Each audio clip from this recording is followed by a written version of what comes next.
Bienvenidos una vez más a este archivo vivo que construimos juntos.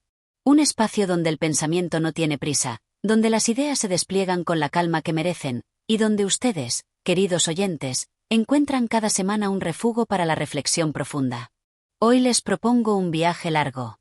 Un viaje de 2 horas por territorios que, paradójicamente, deberían sernos familiares pero que permanecen en gran medida inexplorados. Vamos a recorrer 50 conceptos, 50 frases, 50 llaves que abren puertas al pensamiento de mujeres que, a lo largo de la historia, explicaron el mundo con una lucidez que aún hoy nos estremece. ¿Por qué estas ideas no llegaron a los libros de texto que estudiamos? ¿Por qué los nombres de Hipatia, de Simone Weil, de María Zambrano, de Hannah Arendt, aparecen apenas como notas al pie en los manuales de filosofía?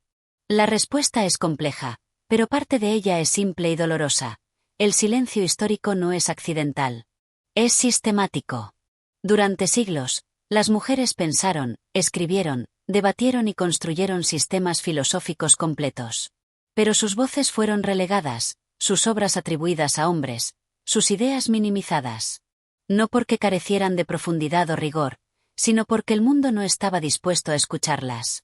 Hoy vamos a romper ese silencio. Vamos a abrir 50 ventanas al alma humana, a la ética, a la política, a la justicia, a la libertad. Y lo haremos con el respeto que merecen tanto estas pensadoras como ustedes, que han elegido dedicar su tiempo a este ejercicio de recuperación de la memoria intelectual. Este no es un episodio para tomar apuntes apresurados. Es un recorrido para dejarse llevar, para detenerse en cada idea, para reconocer en ellas los ecos de nuestra propia experiencia vital. Porque estas 50 ideas no son reliquias de museo. Son espejos en los que podemos mirarnos hoy, en pleno siglo XXI, y entender mejor quiénes somos, qué mundo habitamos y qué responsabilidades cargamos.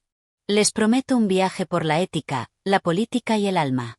Un viaje donde conversan Hipatia y Judith Butler, donde dialogan Simone de Beauvoir y Angela Davis, donde se encuentran María Zambrano y Martha Nussbaum. Todas ellas, separadas por siglos o continentes, unidas por algo fundamental, la valentía de pensar contracorriente.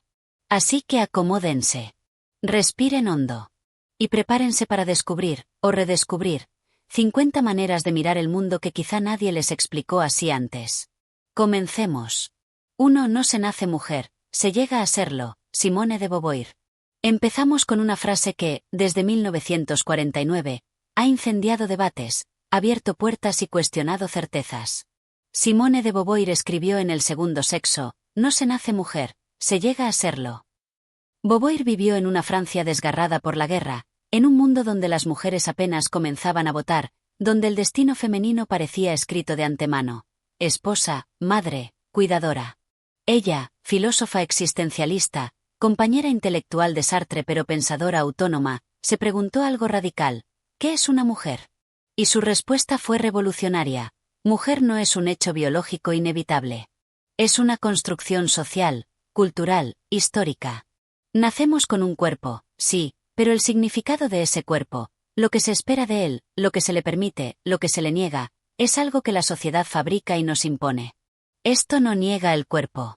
Niega el determinismo. Niega la idea de que nacer con cierto sexo te condena a un único destino. Beauvoir nos liberó de la jaula de la esencia femenina para abrirnos al proyecto existencial. Cada mujer puede decidir quién quiere ser. ¿Por qué importa hoy?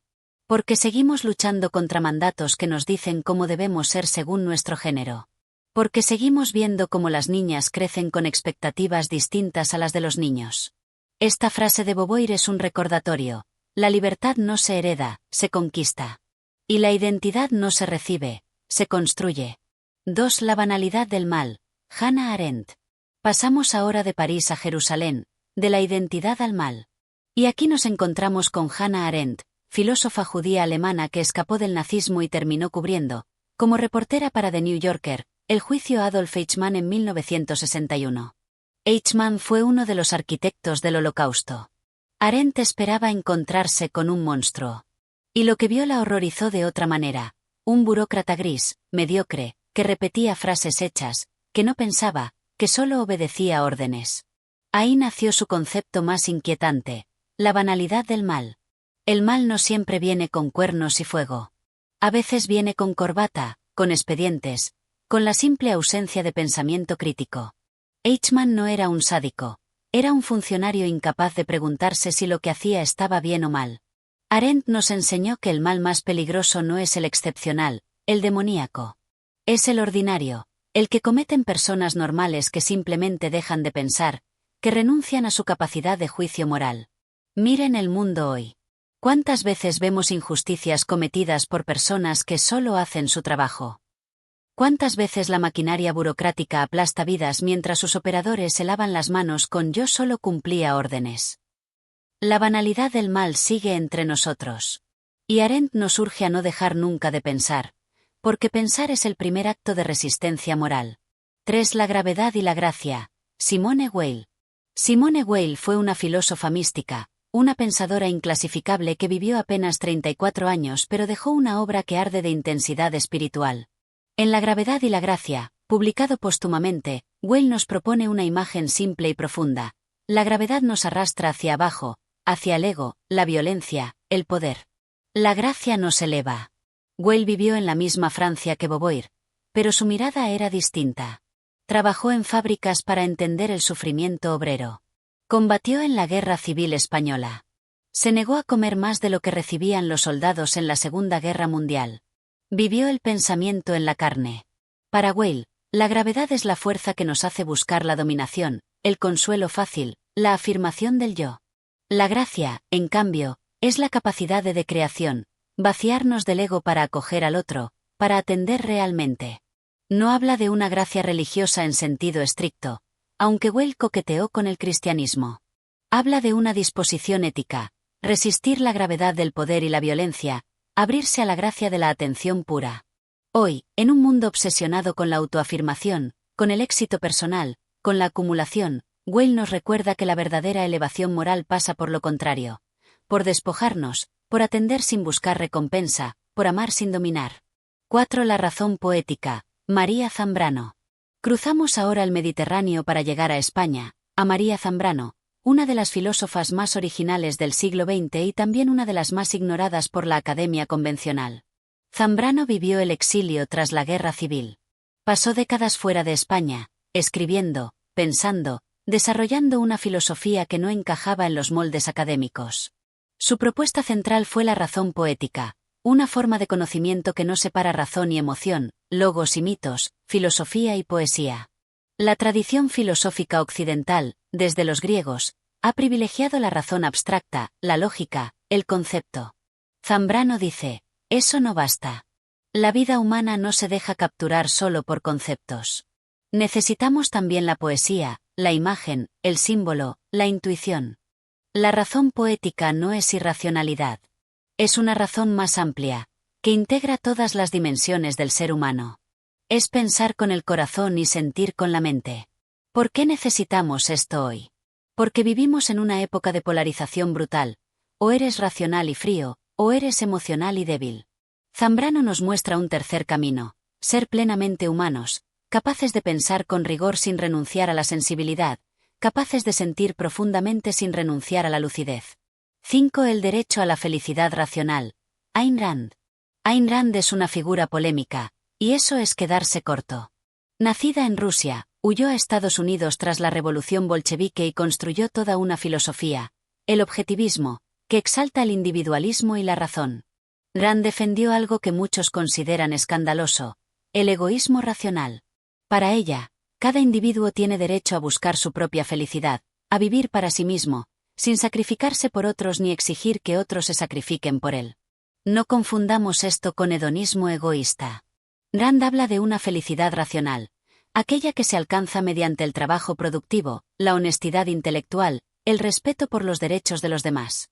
Su héroe no es el explotador, sino el creador, el empresario, el artista, el científico que produce valor sin pedirle permiso a nadie. ¿Por qué incluirla aquí, siendo tan divisiva? Porque, estemos o no de acuerdo con ella, Rand nos obliga a preguntarnos algo incómodo. ¿Hasta qué punto debemos sacrificar nuestra propia vida por otros? ¿Es la abnegación siempre una virtud? En sociedades donde se espera que las mujeres se anulen por completo en favor de hijos, maridos, familias, Rand representa una voz que grita, tú también importas. Tu vida es tuya. Y tiene un valor que no debes entregar a precio de saldo. 6. El desarraigo del alma. Simone Weil. Volvemos a Simone Weil, porque su pensamiento es tan denso que no puede reducirse a un solo concepto. Ahora hablamos del desarraigo, tema central de su obra Echar raíces. Weil observó que el ser humano necesita raíces. Pertenecer a una comunidad, a una tradición, a un lugar. Pero la modernidad nos arranca esas raíces. Nos convierte en individuos aislados, consumidores, trabajadores intercambiables, sin vínculos profundos con nada ni nadie. El desarraigo no es solo geográfico. Es espiritual, moral, cultural. Es la sensación de no pertenecer a nada, de que nada tiene sentido más allá del beneficio inmediato. Weil escribió esto durante la Segunda Guerra Mundial, pero léanlo hoy. ¿No vivimos en una sociedad profundamente desarraigada? Cambiamos de ciudad, de trabajo, de pareja, de identidad con una facilidad que nos deja vacíos. Las redes sociales nos conectan superficialmente mientras nos desconectan de lo esencial. Weil no propone un retorno imposible al pasado. Propone algo más difícil: construir comunidades nuevas, vínculos auténticos, espacios donde el alma pueda echar raíces sin sacrificar la libertad. 7. La acción como esencia de lo humano. Hannah Arendt. Regresamos a Hannah Arendt, cuya obra La condición humana es una de las reflexiones políticas más profundas del siglo XX. Arendt distingue 3 actividades humanas fundamentales: labor, lo que hacemos para sobrevivir; trabajo, lo que hacemos para construir un mundo; y acción, lo que hacemos para revelarnos como seres únicos ante otros. La acción es lo más alto, lo más propiamente humano. Actuar es hablar, es intervenir en el espacio público, es iniciar algo nuevo. Es, en definitiva, ejercer la libertad. Pero la acción es también frágil. Requiere otros que nos escuchen, que nos respondan. Requiere un espacio público donde podamos aparecer. Y ese espacio está siempre amenazado. Por el totalitarismo, por la burocracia, por el consumismo que nos reduce a meros trabajadores y consumidores. Arendt vivió la destrucción del espacio público bajo el nazismo. Vio cómo millones de personas fueron reducidas a nada, privadas de su capacidad de actuar, de ser visibles, de existir políticamente. Hoy, cuando tantos se sienten impotentes, cuando la política parece un espectáculo ajeno, Arendt nos recuerda: actuar es lo que nos hace humanos. Y actuar es posible siempre que nos reunamos con otros, que hablemos, que construyamos juntos un mundo común. 8. La libertad como proyecto. Simone de Beauvoir. Volvemos a Beauvoir, pero ahora no para hablar de género sino de libertad. Porque para Beauvoir, existencialista hasta la médula, la libertad no es una propiedad que tenemos. Es un proyecto que debemos realizar. Los existencialistas nos dicen: no hay esencia humana previa. Nacemos arrojados al mundo, sin manual de instrucciones. Y eso es aterrador, pero también liberador. Porque significa que cada uno debe inventarse a sí mismo. Beauvoir subraya algo crucial: la libertad no es arbitraria. Ser libre no es hacer lo que me dé la gana. Es asumir la responsabilidad de mis elecciones, reconocer que cada acto me define, que no puedo culpar a Dios, al destino, a la sociedad. Pero también nos recuerda que no somos libres en el vacío. Nuestra libertad está siempre entrelazada con la de otros. Soy libre cuando reconozco la libertad del otro, cuando construyo un mundo donde todos puedan realizar su proyecto existencial. Para alguien en la vejez, esta idea tiene un peso especial.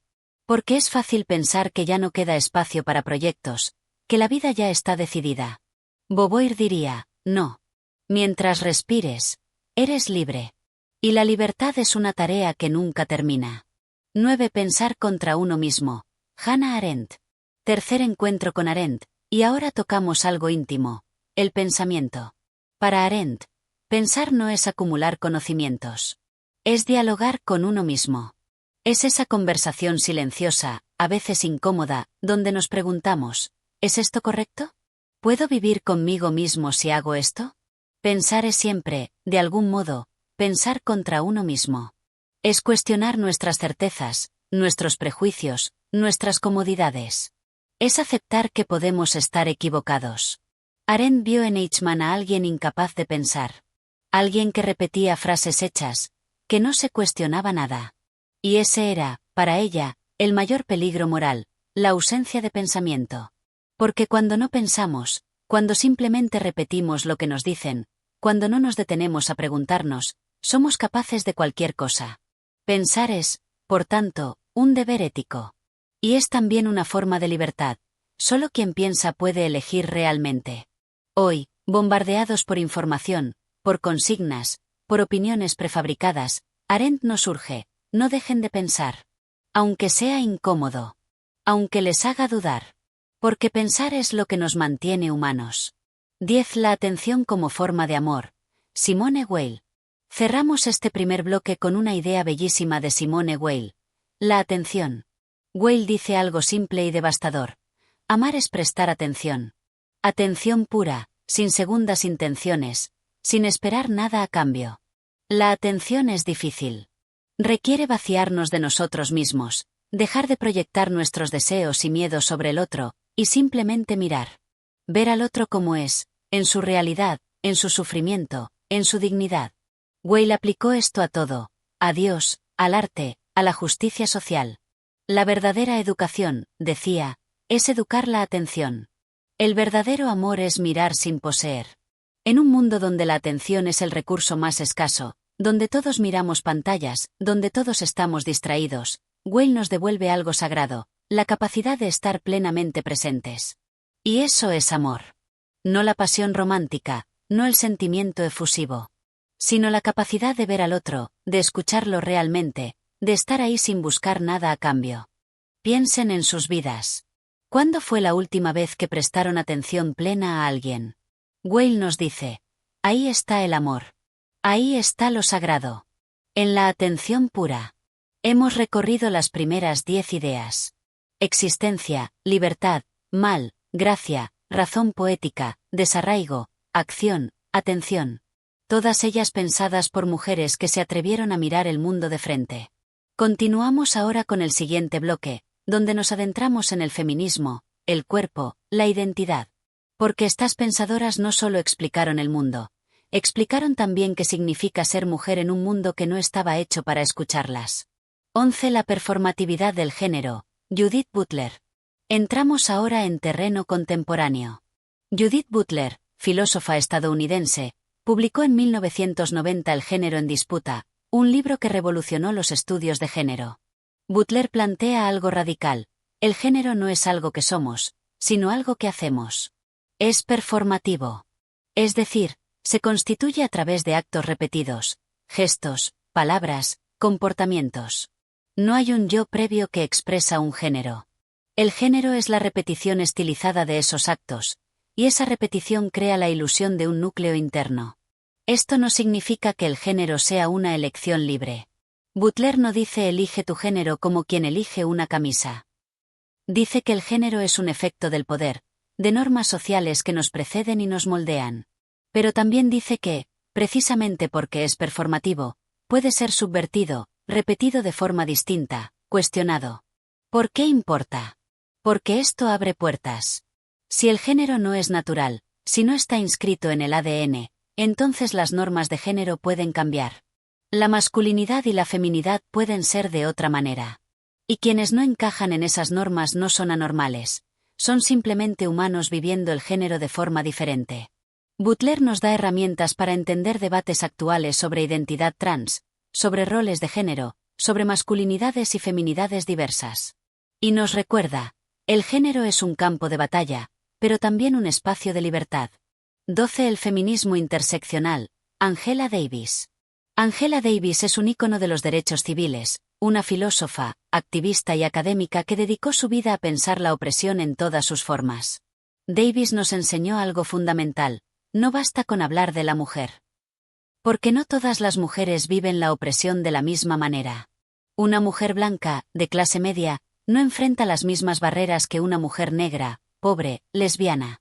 El feminismo interseccional, concepto desarrollado también por Kimberlé Crenshaw, nos dice, las opresiones se entrelazan. Género, raza, clase, sexualidad, discapacidad. Todos estos ejes se cruzan y producen experiencias únicas de discriminación. Davis, que pasó tiempo en prisión por su activismo, vio de cerca cómo el sistema penal en Estados Unidos es una máquina de opresión racial y de clase.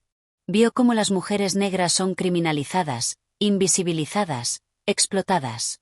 Y nos urge un feminismo que solo piensa en las mujeres blancas, educadas, de clase media, no es feminismo.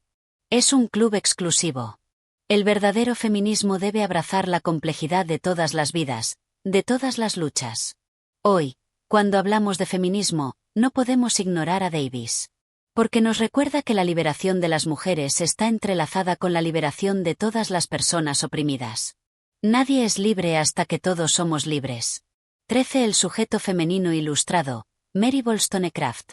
Retrocedemos ahora hasta el siglo XVIII, hasta los albores del feminismo moderno, para encontrarnos con Mary Wollstonecraft. En 1792, Wollstonecraft publicó Vindicación de los Derechos de la Mujer, un texto explosivo para su época. Ella vivió en plena Ilustración, cuando se hablaba de razón, de derechos, de libertad. Pero esos derechos eran solo para hombres. Wollstonecraft preguntó, ¿por qué? Si la razón es universal, si todos los seres humanos tienen capacidad racional, ¿por qué las mujeres están excluidas de la educación, de la política, de la vida pública? Su argumento fue simple y devastador. Las mujeres no son inferiores por naturaleza. Son inferiores porque se les niega educación. Si se las educa como se educa a los hombres, serán igualmente capaces. Wollstonecraft no pedía privilegios. Pedía igualdad. Pedía que las mujeres fueran tratadas como sujetos racionales, como ciudadanas, como seres humanos completos. Hoy, más de 2 siglos después, seguimos luchando por muchas de las cosas que Wollstonecraft exigió. Seguimos viendo cómo se cuestiona la inteligencia de las mujeres, cómo se las infantiliza, cómo se las excluye de espacios de poder. Wollstonecraft fue una pionera. Y su voz sigue resonando. La educación es liberación. La razón no tiene género. Y toda forma de opresión basada en el sexo es una traición a los principios ilustrados. 14. El cuerpo como campo político. Judith Butler. Volvemos a Butler. Pero ahora para hablar del cuerpo. Porque Butler no solo piensa el género, piensa el cuerpo como el lugar donde se inscribe el poder. Butler nos dice, el cuerpo no es un dato biológico neutro. Desde el momento en que nacemos, nuestros cuerpos son interpretados, clasificados, normalizados. Se nos dice, este cuerpo es de hombre, este de mujer. Y con esa clasificación vienen expectativas, obligaciones, limitaciones. El cuerpo es, por tanto, un campo político. Es donde el poder se ejerce y donde también puede resistirse. Los cuerpos que no se ajustan a las normas, cuerpos trans, cuerpos intersex, cuerpos gordos, cuerpos discapacitados, son cuerpos que desafían el orden establecido. Butler no romantiza esto. Sabe que esos cuerpos pagan un precio, violencia, exclusión, patologización. Pero también nos muestra que esos cuerpos tienen una potencia crítica, nos hacen ver que las normas son arbitrarias, que el cuerpo normal es una ficción.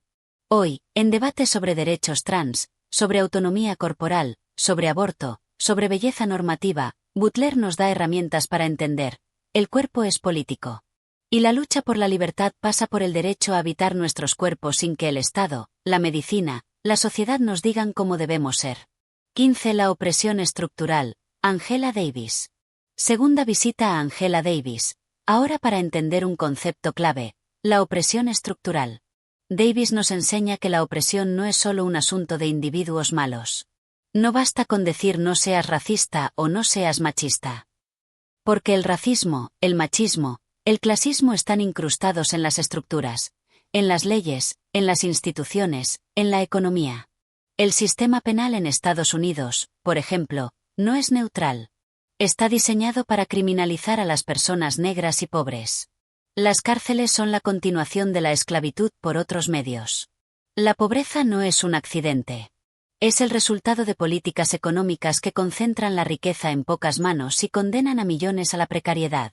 Davis nos urge a mirar más allá de los casos individuales. Sí, hay policías racistas. Pero el problema es más profundo. Es un sistema que produce racismo, que lo incentiva, que lo normaliza. ¿Qué hacer entonces? Davis no nos da soluciones fáciles. Pero nos dice, no podemos conformarnos con reformas superficiales. Necesitamos transformar las estructuras. Necesitamos abolir sistemas de opresión, no simplemente administrarlos mejor. Esto es radical. Y es necesario. Porque mientras las estructuras sigan intactas, la opresión continuará, aunque cambien las caras.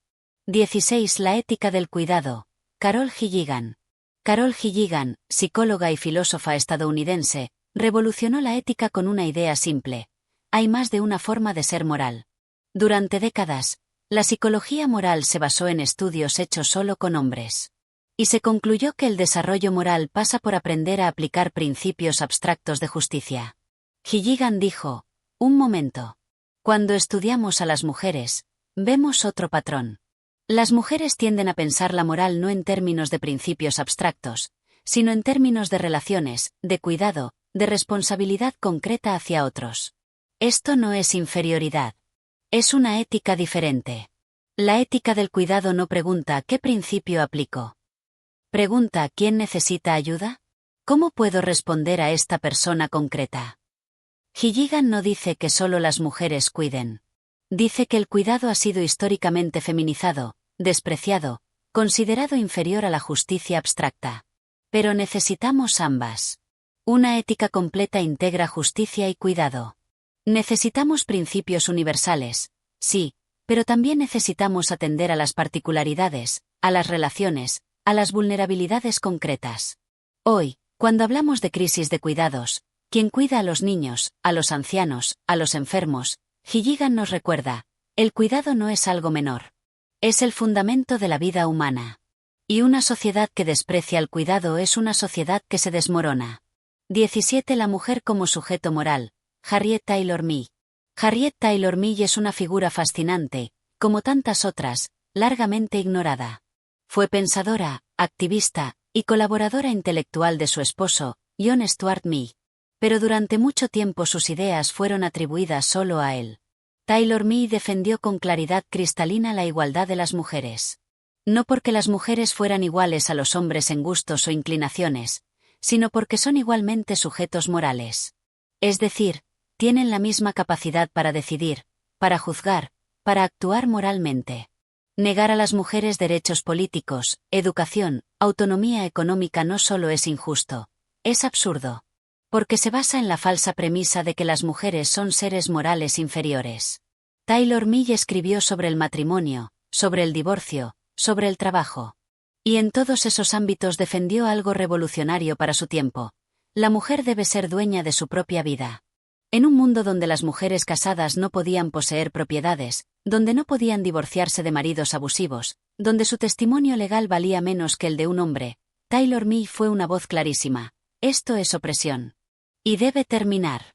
Hoy, cuando tantas mujeres siguen atrapadas en matrimonios que las anulan, cuando siguen dependiendo económicamente de otros, cuando se cuestiona su capacidad de decisión, Taylor Mill nos recuerda: la mujer es un sujeto moral pleno. Y debe ser tratada como tal. 18. El silenciamiento histórico de las mujeres. Christine de Pizan. Viajamos ahora hasta la Edad Media, hasta el siglo XV, para encontrarnos con Christine de Pizan, la primera escritora profesional europea. Christine vivió en una época donde las mujeres eran pintadas por los hombres como seres inferiores, pecaminosos, incapaces.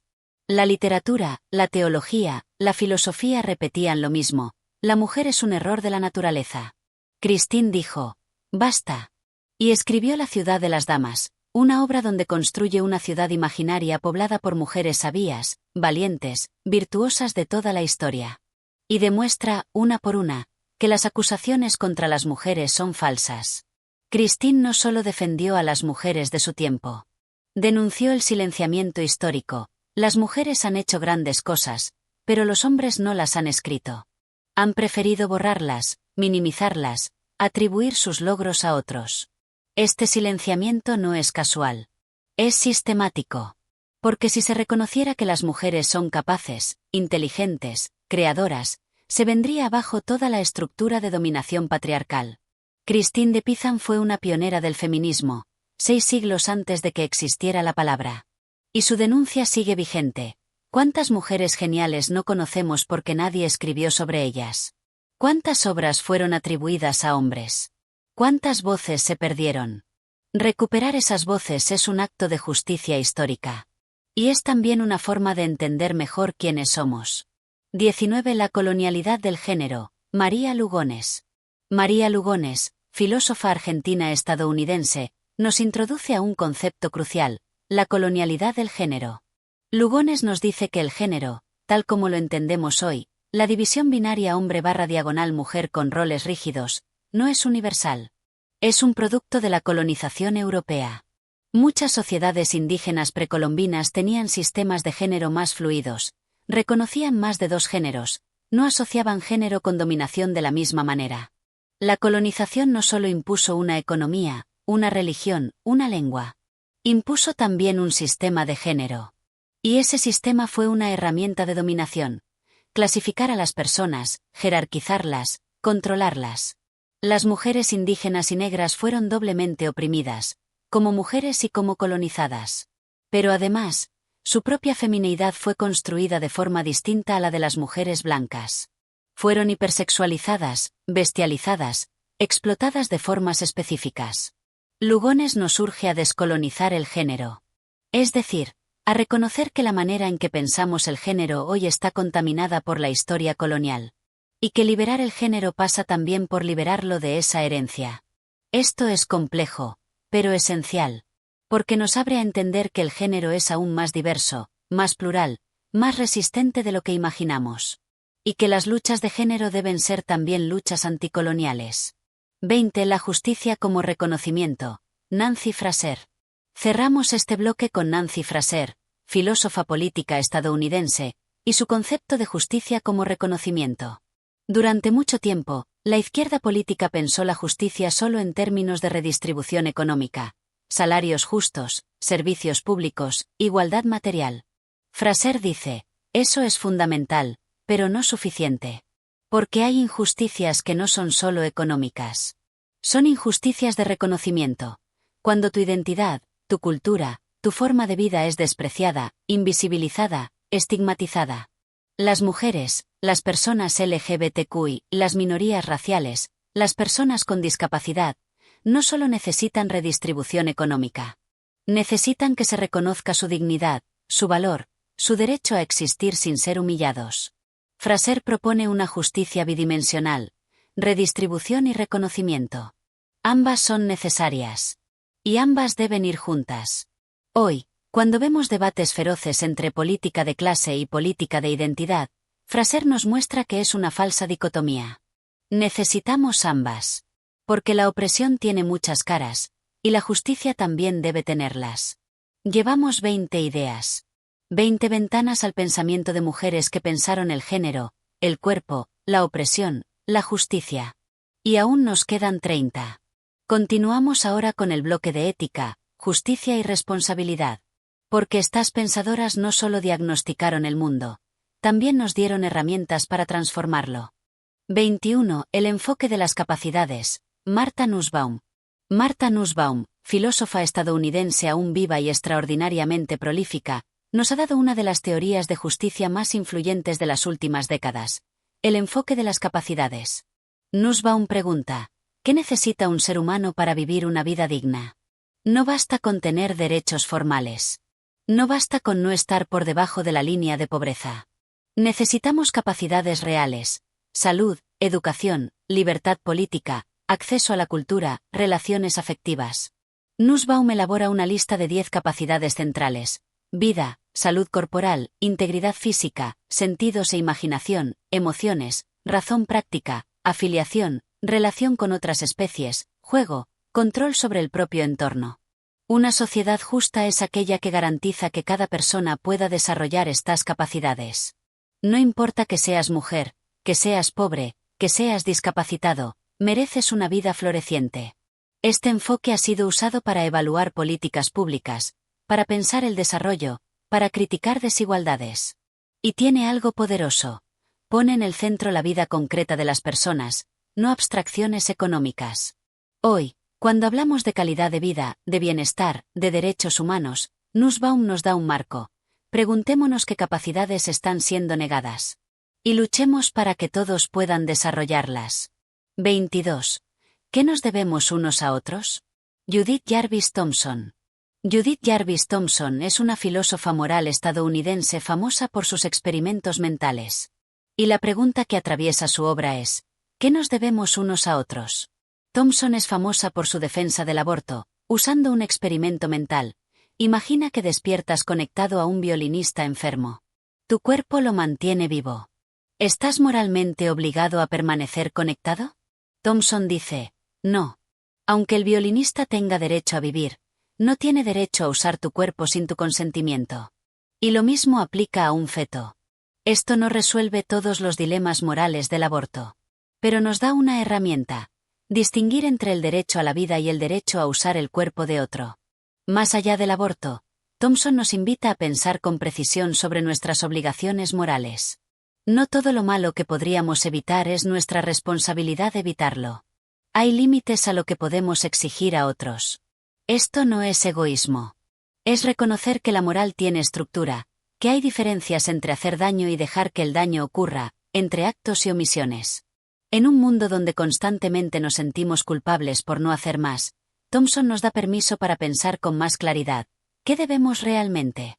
¿Dónde están los límites de nuestra responsabilidad? 23. El problema del tranvía. Philippa Foot.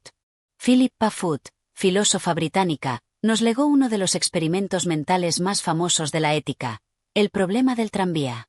Un tranvía se dirige hacia 5 personas que morirán si es impactado. Puedes cambiar las vías para que el tranvía vaya hacia otra vía donde hay solo una persona.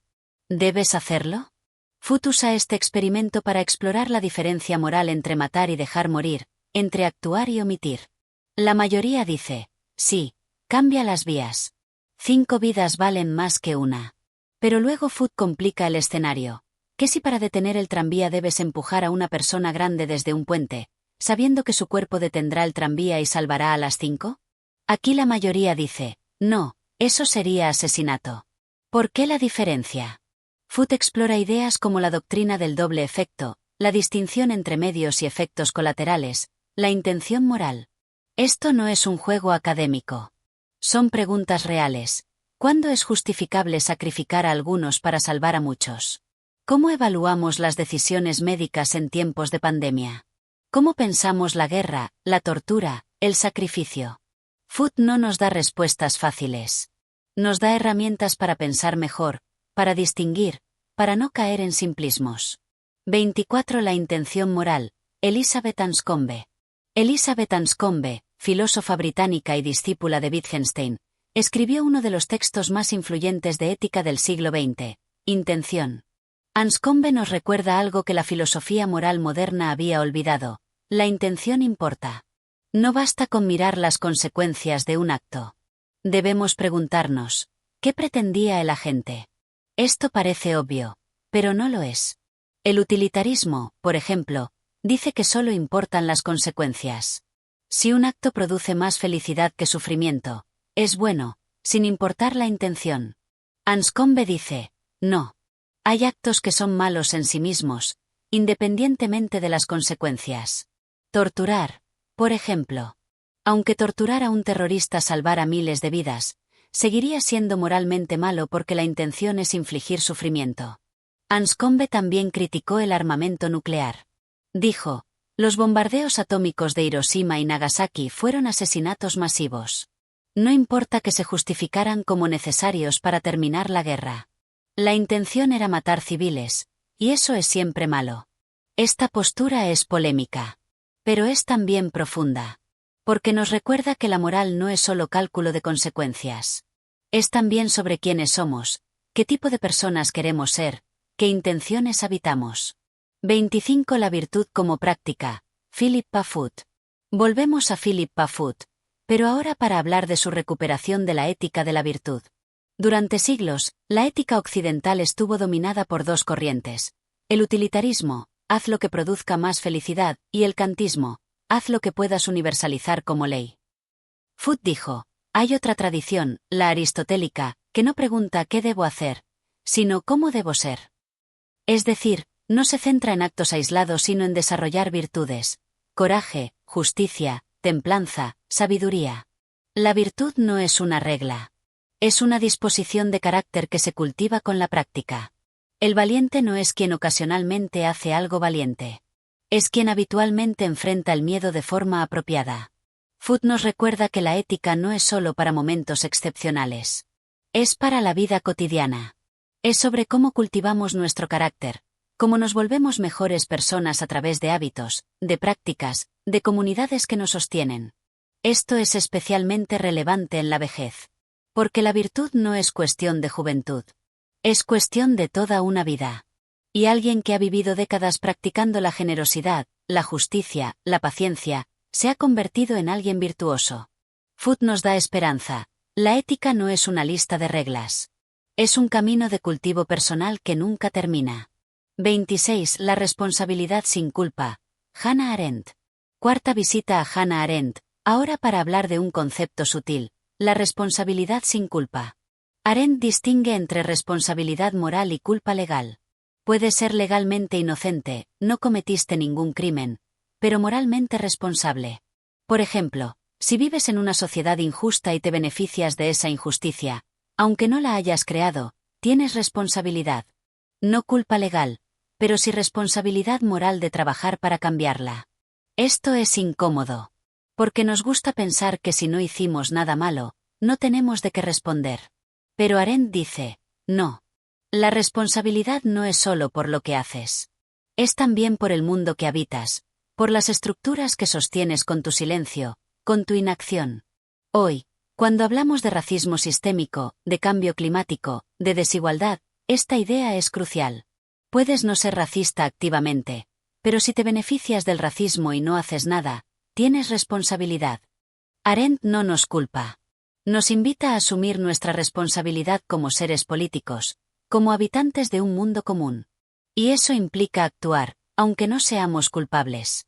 27. La dignidad humana. Martha Nussbaum. Segunda visita a Nussbaum, ahora para hablar de dignidad. Para Nussbaum, la dignidad humana no es algo que se gana. Es algo inherente a cada ser humano. Y el reconocimiento de esa dignidad es el fundamento de la justicia. La dignidad implica que cada persona merece respeto, no porque sea útil, no porque sea productiva, sino simplemente porque es humana. Esto tiene consecuencias enormes. Significa que no podemos tratar a las personas como meros medios. Significa que los derechos humanos no son negociables.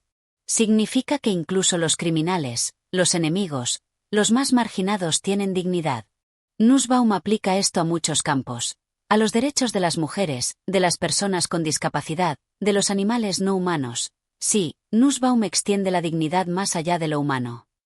En un mundo donde tantas personas son tratadas como desechables, migrantes, presos, pobres, ancianos, Nussbaum nos recuerda algo fundamental: la dignidad no se pierde. Y nuestra tarea ética es reconocerla, protegerla, garantizar que cada vida pueda florecer. 28. El mal como elección ordinaria. Hannah Arendt. Quinta visita a Arendt. Ya lo mencionamos con la banalidad del mal, pero vale la pena profundizar. Arendt desmitifica el mal. No es excepcional. No requiere monstruos. Requiere personas ordinarias que eligen no pensar, que eligen obedecer, que eligen mirar hacia otro lado. El mal, dice Arendt, es a menudo producto de la irreflexión, de la burocracia, de la normalización de la crueldad. Esto no disculpa. Al contrario, hace el mal más aterrador. Porque significa que cualquiera de nosotros podría caer en él. No porque seamos malvados, sino porque dejamos de pensar. La lección de Arendt es clara: nunca dejen de pensar. Nunca naturalicen la injusticia. Nunca digan yo solo hago mi trabajo. Porque ahí, en esa rendición del juicio moral, empieza el mal. 29. La ética sin absolutos. Susan Haak. Susan Haak, filósofa estadounidense, defiende algo que puede parecer contradictorio: una ética sin absolutos pero no por ello relativista. Haak dice: no necesitamos mandamientos divinos ni principios eternos para tener ética. Pero tampoco caemos en el todo vale. La ética es como la investigación científica: procedimental, falible, revisable. Nos guiamos por evidencias, por razones, por la experiencia acumulada. Y podemos equivocarnos. Pero eso no significa que todas las opciones sean iguales. Hay mejores y peores formas de vivir, de tratar a otros, de organizar sociedades. Y las descubrimos mediante el diálogo, la reflexión, el aprendizaje de nuestros errores. Haak nos libera del dilema falso entre absolutismo dogmático y relativismo nihilista. Nos muestra un camino intermedio, humildad epistémica sin rendición moral. En un mundo polarizado, donde unos defienden verdades absolutas y otros dicen que todo es relativo, Haak nos recuerda: podemos buscar la verdad y la justicia con seriedad sin pretender tener el monopolio de ellas. 30. La virtud del perdón. Hannah Arendt. Sexta y última visita a Hannah Arendt en este bloque. Hablamos ahora del perdón. Arendt dice algo hermoso: el perdón es la única forma de deshacer el pasado. Los actos humanos tienen consecuencias irreversibles. Pero el perdón rompe esa cadena. Perdonar no es olvidar. No es justificar. Es liberar el futuro del peso del pasado. Es negarse a que el rencor dicte nuestras vidas. Arendt ve el perdón como un acto político, no solo personal. Las sociedades también necesitan perdonar para poder reconstruirse después de conflictos, traumas, dictaduras. Pero el perdón no es obligatorio. No podemos exigirlo. Es un don, un acto de generosidad radical. Hoy, cuando vemos sociedades desgarradas por odios históricos, por agravios que se perpetúan generación tras generación, Arendt nos invita a pensar: ¿es posible perdonar sin traicionar la memoria? ¿Es posible recordar sin quedarse atrapado en el odio? No da respuestas fáciles. Pero nos abre la posibilidad de que el perdón sea una forma de libertad, no de debilidad. Hemos atravesado 30 conceptos. 30 puertas al pensamiento ético, político, existencial de mujeres que pensaron la vida humana con una profundidad que aún nos conmueve. Nos quedan 20. Y ahora nos adentramos en territorios más metafísicos, más científicos, más olvidados. Porque estas pensadoras no solo hablaron de moral y política, hablaron también de la naturaleza del mundo, del conocimiento, de la materia misma. 31. El mundo como organismo vivo. Margaret Cavendish. Margaret Cavendish, duquesa de Newcastle, vivió en el siglo XVII y fue una de las primeras mujeres en publicar obras de filosofía natural. En una época donde la ciencia nueva, la de Descartes, Newton, veía al mundo como una máquina, como un reloj gobernado por leyes mecánicas, Cavendish propuso algo radicalmente distinto: el mundo es un organismo vivo. Para ella, toda la materia tiene algún grado de percepción, de movimiento, de vida. No hay separación absoluta entre materia inerte y materia viva. Todo está animado, todo está interconectado. Esto no es misticismo barato. Cavendish razonaba filosóficamente. Criticaba el mecanicismo porque lo veía como una reducción empobrecedora de la realidad. El mundo es más complejo, más orgánico, más dinámico que lo que captura el modelo mecánico. Hoy, cuando la ecología nos recuerda que todo está conectado, que la Tierra es un sistema vivo, Cavendish suena sorprendentemente contemporánea. Nos invita a ver el mundo no como una máquina que podemos explotar, sino como un organismo del que formamos parte. 32. La mente encarnada. Anne Conway. Anne Conway, filósofa inglesa del siglo XVII, desarrolló una metafísica original en su obra Principios de la filosofía más antigua y moderna. Conway rechazó el dualismo cartesiano, la idea de que mente y cuerpo son sustancias separadas. Para ella, todo es una sustancia única, pero con diferentes grados de perfección o espiritualidad. La mente no está separada del cuerpo. Está encarnada. Y el cuerpo no es mera materia inerte. Tiene dimensiones espirituales. Conway fue una pensadora profundamente religiosa, pero su filosofía anticipó ideas que hoy llamamos mente encarnada, la idea de que el pensamiento no ocurre en una mente descarnada, sino en un cuerpo situado en el mundo. Hoy, las ciencias cognitivas, la fenomenología, la filosofía de la mente recuperan esta intuición: somos seres encarnados. Nuestro pensamiento está moldeado por nuestro cuerpo, por nuestras sensaciones, por nuestra motricidad. Conway nos recuerda que esta idea no es nueva. Y que rechazar el dualismo no implica negar lo mental, sino entenderlo mejor, como dimensión de nuestra existencia corporal. 33. La ciencia sin neutralidad. Donna Haraway. Donna Haraway, bióloga y filósofa estadounidense, revolucionó los estudios de ciencia con una idea simple y explosiva: la ciencia no es neutral. Durante mucho tiempo se pensó que la ciencia, si se hace bien, es objetiva, universal, libre de sesgos. Haraway dice: no. La ciencia es una actividad humana, hecha por personas situadas en contextos sociales, políticos, económicos. Y esos contextos influyen en qué se investiga, cómo se investiga, qué se considera verdadero. Esto no significa que la ciencia sea pura construcción social, que no haya verdades científicas. Significa que necesitamos reconocer los sesgos, explicitarlos, trabajar contra ellos. Arabay acuñó el concepto de conocimientos situados. Todo conocimiento parte de una perspectiva. No hay mirada desde ningún lugar. Pero precisamente por reconocer nuestra situación, podemos aspirar a objetividad, no como negación de la perspectiva, sino como coordinación de perspectivas múltiples. Hoy, cuando vemos cómo la ciencia ha sido cómplice de racismo, de sexismo, de colonialismo, Arabay nos da herramientas para criticar sin caer en el negacionismo. La ciencia puede y debe mejorar. Y eso pasa por reconocer que nunca fue neutral. 34. El cíborg como metáfora política, Donna Arabay. Segunda visita a Arabay, ahora con su ensayo más famoso, Manifiesto Cíborg. Arabay propone el cíborg, híbrido de máquina y organismo, como metáfora política. Somos todos cíborgs, llevamos gafas, marcapasos, prótesis, móviles. La frontera entre lo natural y lo artificial se ha borrado. El cíborg, para Arabay, es liberador. Porque rompe las categorías fijas, no es hombre ni mujer, no es natural ni artificial, no es humano ni máquina. Es un ser fronterizo, mestizo, impuro. Y eso es político. Porque las categorías fijas han sido usadas para oprimir, las mujeres son naturalmente X, los hombres son naturalmente Y. El cíborg dice, no hay naturalezas. Hay ensamblajes, conexiones, transformaciones. Arabay no romantiza la tecnología. Sabe que puede oprimir tanto como liberar. Pero nos invita a usarla políticamente, a construir alianzas cíborg que desafíen las jerarquías establecidas. Hoy, en un mundo donde la tecnología redefine constantemente lo humano, Arabay nos da una imagen potente. Somos cíborgs. Y eso no es una amenaza. Es una oportunidad para reinventarnos. 35. La experiencia como conocimiento. Lou Andrea Salomé. Lou Andrea Salomé fue una pensadora rusa-alemana, amiga de Nietzsche, paciente y colaboradora de Freud, escritora prolífica. Para Salomé, el conocimiento no es solo racional. Es experiencial.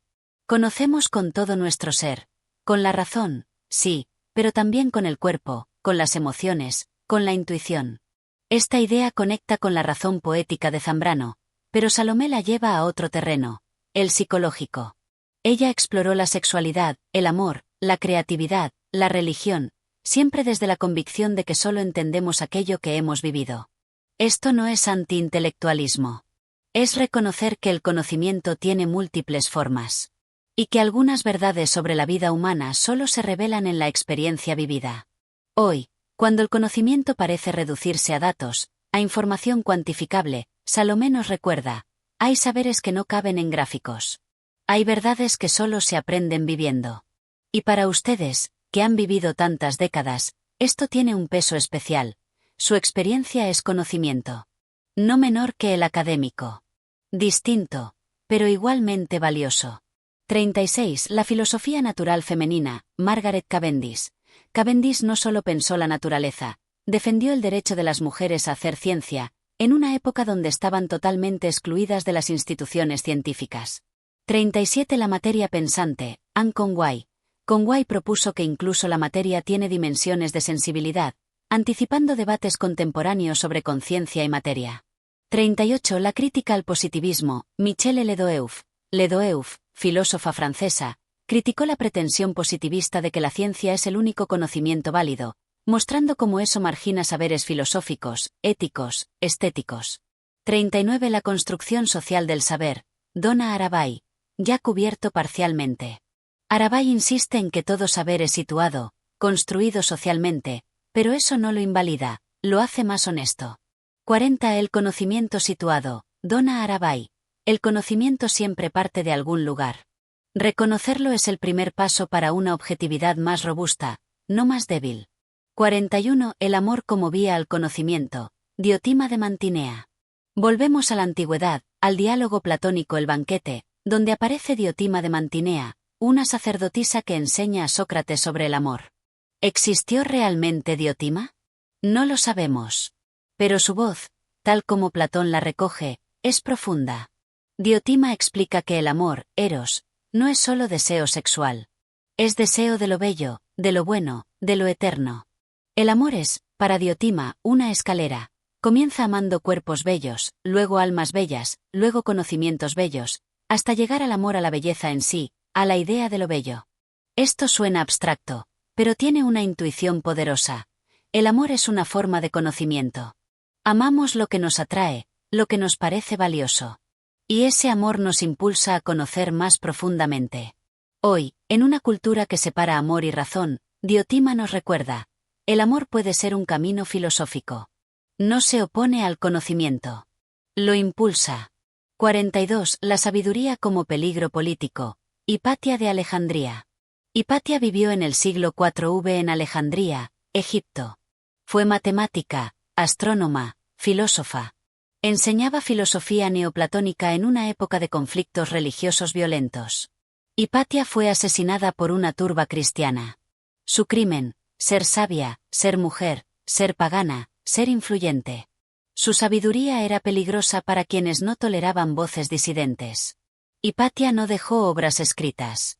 Pero su figura se ha convertido en símbolo de la mujer filósofa martirizada por su conocimiento. Su historia nos recuerda algo brutal: el conocimiento en manos de mujeres ha sido históricamente visto como amenaza. Porque el conocimiento da poder. Y el poder en manos de mujeres desafía el orden patriarcal. Hoy, cuando aún vemos cómo se silencia, se ridiculiza, se ataca a mujeres intelectuales, Hipatia nos recuerda: la sabiduría femenina siempre ha sido peligrosa. Y siempre ha sido necesaria. 43. La educación como justicia. Sophie de Greux. Sophie de Grouchy, filósofa francesa del siglo XVIII, tradujo a Adam Smith y escribió sus propias cartas sobre la simpatía. Grouchy defendió algo que hoy parece obvio pero en su tiempo era radical: la educación es un derecho, y la justicia social depende de que todos tengan acceso a ella. Sin educación, no hay igualdad. Sin educación, no hay libertad real. Porque la educación es lo que nos permite pensar por nosotros mismos, elegir, participar en la vida pública. Grouchy vivió la Revolución Francesa. Vio cómo las promesas de libertad, igualdad, fraternidad quedaban vacías y las mujeres, los pobres, los marginados no tenían acceso a educación. Hoy, cuando vemos desigualdades educativas brutales, cuando vemos cómo la educación de calidad es privilegio de pocos, Grouchy nos recuerda: la educación no es lujo. Es justicia. 44. El pensamiento sin sistema. María Zambrano. Volvemos a Zambrano, pero ahora para hablar de su rechazo al sistema filosófico. La tradición filosófica occidental ha buscado sistemas, estructuras cerradas, completas, que expliquen todo. Hegel, Kant, Aristóteles, todos construyeron sistemas. Zambrano dice: la vida no cabe en sistemas. La vida es desbordante, contradictoria, misteriosa. Y la filosofía que quiere capturarla debe renunciar a la pretensión sistemática. Su filosofía es fragmentaria, ensayística, poética. No porque sea menos rigurosa, sino porque es más fiel a la realidad. Esto no es relativismo. Es honestidad intelectual. Zambrano busca la verdad, pero reconoce que la verdad de la vida humana no se deja encerrar en fórmulas. Hoy, cuando vemos cómo las ideologías totalizantes, de izquierda o derecha, pretenden explicar todo, Zambrano nos recuerda: desconfiemos de los sistemas. La realidad es más compleja, más rica, más abierta. 45. La voz femenina en la historia. Germaine de Staël. Germaine de Staël, escritora y pensadora francesa del siglo XVIII-XIX, fue una voz incómoda en su tiempo. Napoleón la exilió por sus ideas políticas. Staël defendió algo revolucionario: las mujeres tienen voz pública. Y deben usarla. No para hablar solo de temas femeninos, sino de política, de filosofía, de todo. En su obra sobre Alemania, Staël introdujo el romanticismo alemán en Francia. En Corinne, noveló la vida de una mujer artista e intelectual que desafía las normas. Staël fue criticada ferozmente. Se la acusó de poco femenina, de pretenciosa, de peligrosa. Pero ella no se calló. Su legado es simple y poderoso: las mujeres tienen derecho a la palabra pública. Y ese derecho no es negociable. Hoy, cuando aún vemos cómo se interrumpe, se ridiculiza, se silencia a mujeres en espacios públicos, Stael nos recuerda, hablen. Aunque las critiquen. Aunque las exilien. Hablen. 46. La lógica como ética. Susan Haak. Segunda visita a Susan Haak, ahora para hablar de su trabajo en lógica y filosofía de la ciencia. Haak defiende algo interesante. Pensar bien no es solo cuestión técnica. Es cuestión ética. Porque pensar mal, razonar mal, lleva a decisiones malas, a injusticias, a sufrimiento. La lógica, el pensamiento crítico, la honestidad intelectual son virtudes éticas, no solo habilidades cognitivas. Haak critica las falacias lógicas, pero también critica la deshonestidad intelectual, manipular evidencias, argumentar de mala fe, cerrar los ojos a razones contrarias. Pensar bien es una responsabilidad moral. Hoy, en una época de posverdad, de fake news, de argumentación por redes sociales donde todo vale, Haak nos recuerda, la verdad importa. Y esforzarnos por pensar bien es un deber ético. 47. La mujer como ciudadana. Ban Zhao. Ban Zhao vivió en el siglo II en China. Fue historiadora, poeta, filósofa. Completó el libro de los Han, una historia dinástica fundamental. Ban Zhao también escribió Lecciones para mujeres, un texto que, desde una lectura superficial, parece reforzar roles tradicionales. Pero leído con cuidado, muestra algo más complejo. Ban Zhao defendió la educación de las mujeres, argumentando que las mujeres educadas son mejores ciudadanas, mejores madres, mejores esposas. En un contexto confuciano donde las mujeres eran excluidas del conocimiento, esto era subversivo. Ban Zhao abrió una puerta. Si las mujeres deben cumplir roles, deben estar preparadas, educadas, capaces. Hoy podemos criticar sus compromisos con el patriarcado confuciano. Pero también podemos reconocer, dentro de las limitaciones de su tiempo, Ban Zhao luchó por el acceso de las mujeres al conocimiento. Y eso es significativo. 48. La razón y la emoción. Elizabeth de Bohemia. Elizabeth de Bohemia, princesa del siglo XVII, fue corresponsal filosófica de Descartes. Sus cartas son filosóficamente brillantes. Elizabeth cuestionó a Descartes sobre el dualismo. Si mente y cuerpo son sustancias separadas, ¿cómo interactúan? ¿Cómo una mente inmaterial mueve un cuerpo material? Descartes no pudo responder satisfactoriamente. Pero Elizabeth no solo criticó. Propuso, quizá razón y emoción, mente y cuerpo, no están tan separados como creemos. Elizabeth anticipó debates contemporáneos sobre las emociones. No son irracionales. Son formas de conocimiento, respuestas inteligentes al mundo. Hoy, cuando vemos cómo se desprecia lo emocional como inferior a lo racional, Elizabeth nos recuerda, las emociones son inteligentes. Y una filosofía que las ignore es una filosofía incompleta. 49. El cuidado del mundo. Hannah Arendt. Séptima y última visita a Arendt. Cerramos con una idea hermosa. El cuidado del mundo. Para Arendt, el mundo, el espacio común que compartimos, no se mantiene solo. Requiere cuidado. Requiere que generación tras generación lo renueven, lo reparen, lo transmitan. El mundo no es la naturaleza. Es el artificio humano, instituciones, leyes, arte, cultura, memoria. Y ese mundo es frágil. Arendt vio cómo el totalitarismo destruyó mundos enteros. Vio cómo la barbarie borró culturas, historias, comunidades. Y nos urge, cuidemos el mundo. No para nosotros mismos. Para quienes vienen después. Esto tiene un peso especial en la vejez. Porque ustedes han sido guardianes de un mundo. Y ahora lo transmiten. Ese es un acto de amor y responsabilidad. Arendt nos recuerda, cuidar el mundo es un deber político y ético. Porque sin mundo común, no hay humanidad. 50. Pensar es un acto de resistencia. Simone Weil. Cerramos con Simone Weil, con una idea que resume todo este viaje. Pensar es un acto de resistencia. En un mundo que nos empuja a obedecer, a consumir, a no cuestionar, pensar es revolucionario. Weil, que vivió bajo la ocupación nazi, que vio cómo millones aceptaban la barbarie, sabía que el pensamiento crítico es lo primero que los poderes totalitarios buscan destruir. Pensar es resistir. Resistir la propaganda. Resistir las mentiras. Resistir la tentación de renunciar a nuestro juicio moral. Weil no vivió para ver el final de la guerra. Murió joven. Pero dejó escrito, nunca dejen de pensar. Porque pensar es lo que nos mantiene libres. Y con esa idea, cerramos este recorrido por 50 conceptos, 50 voces, 50 llaves que nos han abierto puertas al pensamiento de mujeres que, contra todo, pensaron el mundo. Hemos recorrido 2 horas. 50 conceptos. 50 mujeres. De Hypatia a Judith Butler. De Simone Weil a Angela Davis. De María Zambrano a Martha Nussbaum. ¿Qué une a todas estas voces? Primero, la resistencia. Todas ellas pensaron contracorriente. En épocas donde se les negaba la palabra, donde se las ridiculizaba, donde se las silenciaba, ellas hablaron. Escribieron. Pensaron. Y nos legaron herramientas para entender el mundo. Segundo, la lucidez. No ofrecieron consuelos fáciles.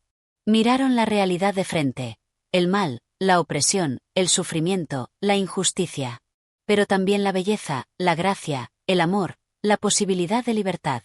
Tercero, la mirada al otro. Todas estas pensadoras, de una u otra forma, nos recordaron que no somos individuos aislados. Somos seres en relación. Y la ética, la política, la filosofía, nacen de ese reconocimiento. Necesitamos al otro. Debemos al otro. El mundo es común. Estas 50 ideas no son reliquias de museo. Son vivas. Explican el mundo que habitamos hoy, un mundo donde el género sigue siendo campo de batalla, donde la justicia es asignatura pendiente, donde el mal se disfraza de banalidad, donde el desarraigo es experiencia común, donde la dignidad se niega a millones. Pero también nos dan esperanza. Porque nos muestran que el pensamiento importa. Que las ideas pueden cambiar el mundo. Que voces silenciadas durante siglos pueden finalmente ser escuchadas. Y que cada uno de nosotros, aquí y ahora, puede sumarse a esa conversación. Les pregunto, queridos oyentes, ¿cuál de estas ideas resuena más con su experiencia de vida? ¿Cuál les ayuda a entender algo que vivieron? ¿Cuál les abre una puerta nueva? No necesitan responder. Solo pensar. Porque, como nos enseñó Simone Weil, pensar es ya un acto de resistencia. Y como nos enseñó Hannah Arendt, pensar es lo que nos mantiene humanos. Gracias por acompañarme en este viaje. Gracias por su tiempo, por su atención, por su generosidad intelectual. Gracias por ser parte de este archivo vivo donde las ideas no mueren, donde las voces siguen resonando. Nos encontramos la próxima semana. Mientras tanto, sigan pensando. Sigan cuestionando. Sigan cuidando el mundo. Hasta pronto.